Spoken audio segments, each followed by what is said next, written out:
Senadores, embora muita gente tenha criticado, ela me levou a pensar profundamente.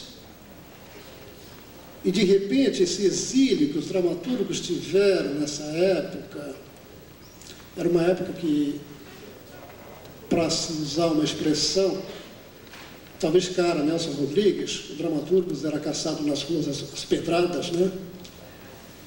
Mas isso me produziu uma profunda reflexão. Havia necessidade, eu sabia que aquele movimento de ensinadores não era um modismo passageiro, era algo que tendia a permanecer.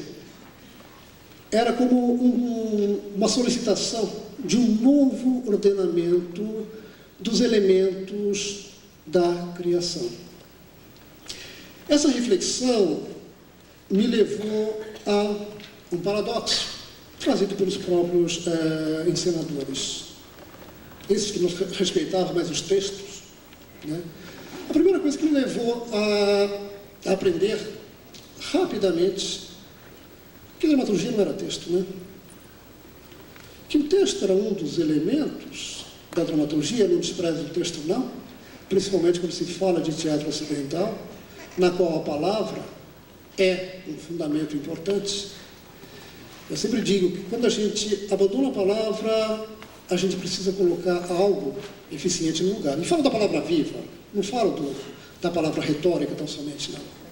É como, por exemplo, a relação que eu tenho com o palco italiano. O palco italiano é um palco extremamente eficiente. Falo do palco italiano porque o palco italiano também, houve época, inclusive até agora há pouco ainda persiste alguma coisa nesse sentido, houve época que se iria demolir o palco italiano completamente. Mas o palco italiano é um palco extremamente eficiente. E toda vez que eu sou levado a situar um espetáculo fora do palco italiano, eu sei que eu estou perdendo muita coisa. Eu estou perdendo uma relação estabilizada, eu estou perdendo uma acústica muito boa, eu estou perdendo todo um desenvolvimento técnico de séculos. Então, quando eu vou para outro espaço, que não é o palco italiano, eu sei que estou perdendo. Então, minha busca é procurar algo que supra uma relação tão intensa que supra as perdas desse palco italiano. É o que eu considero com relação à palavra. Mas eu aprendi que dramaturgia não é texto. Isso para um dramaturgo, principalmente, talvez, pela própria formação da gente, né? A formação da cultura da gente. A cultura brasileira é uma cultura bastante retórica, na minha opinião. A primeira universidade, a Universidade de Direito, que se instaura no país, quer dizer, é uma cultura mesmo, de direito, de rábulas mesmo, nesse sentido da escrita, né? Então, esse dramaturgo é algo esquisito, né? De repente, ele é obrigado a abrir mão do texto em busca de um outro fundamento que possa alicerçar o seu trabalho. Bom, dentro das várias definições que tem a dramaturgia, o que possa ter dramaturgia, eu ainda continuo gostando da definição clássica, lá consignada no velho Aristóteles, que diz que dramaturgia é organizar ações de uma forma coerente, ações humanas de uma forma coerente, e que tem por finalidade provocar uma emoção muito intensa, ou um gozo muito intenso, ou um maravilhamento.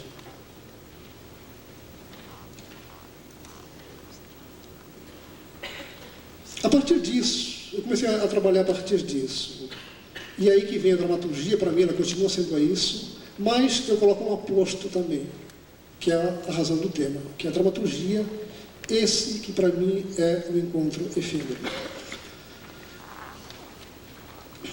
Bom, isso é um paradoxo para o dramaturgo.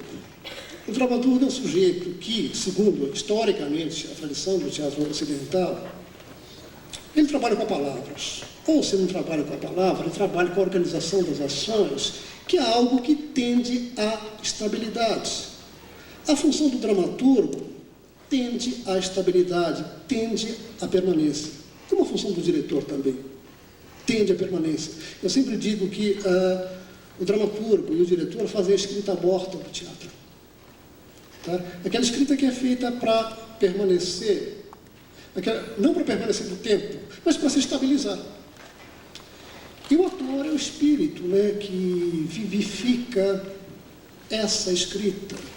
É o ator que essa coisa, esse movimento constante, é o ator que acrescenta vida, que insere essa escrita do dramaturgo e do diretor no próprio fluxo da vida.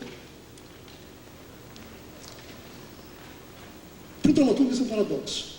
Como é que ele trabalha para algo que tende a se estabilizar?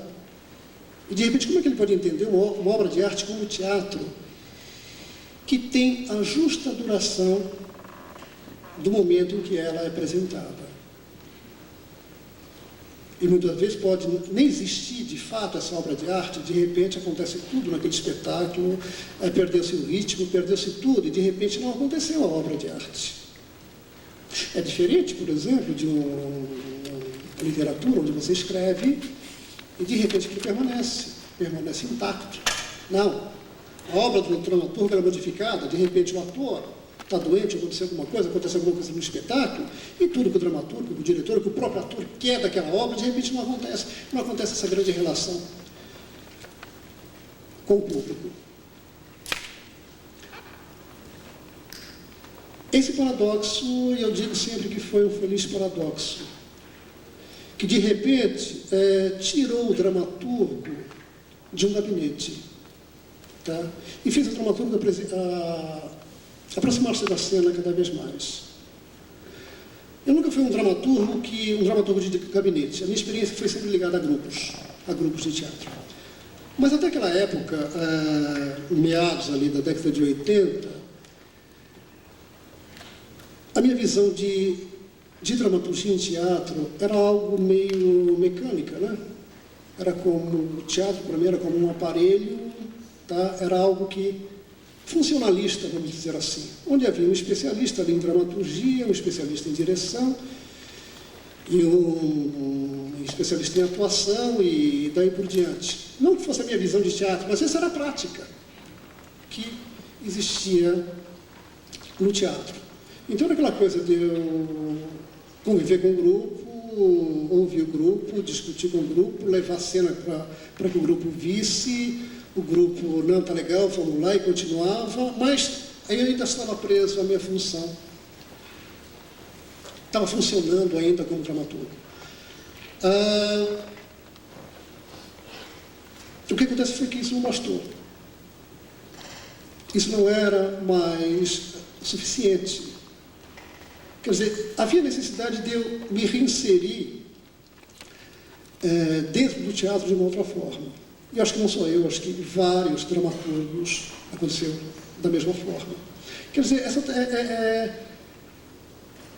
os ensinadores da década de 80, eles trouxeram uma aragem, uma ventania nova para o teatro, na minha opinião, e que, de repente, a dramaturgia ela foi varrida para se reinserir, se ela quisesse assim, de uma forma nova. Eu não digo que a dramaturgia, que outras formas de dramaturgia não continuam existindo, às vezes com eficiência.